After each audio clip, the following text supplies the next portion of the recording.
Welcome to Reading is Best channel. In this video, I am going to talk about structure of personality as per psychodynamic perspective. While trying to describe the structure of personality, Sigmund Freud formulated the idea that individual personality consists of three separate but interacting components: the id, the ego, and the superego. Id is the part of personality that tries to reduce tension created by primitive drives related to hunger, sex, aggression, and irrational impulses.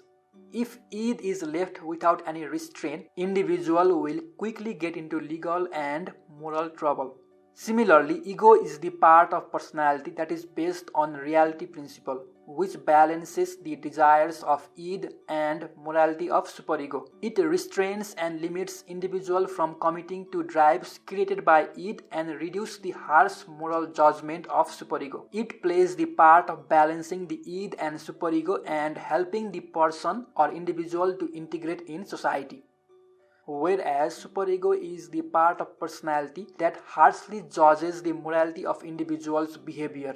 Superego tries to prevent us from behaving in a morally improper way by making us feel guilty about our such acts. Since id and superego aren't practical or realistic, we need ego to balance the influence of id and superego. Only in that way a person can function normally in society and fulfills the demand of daily life.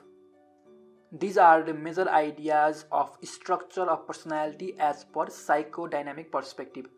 Thank you for watching this video. If you like the video, don't forget to click like button, and if you have any kind of queries or suggestion, you can write in the comment box down below. And please don't forget to subscribe the channel.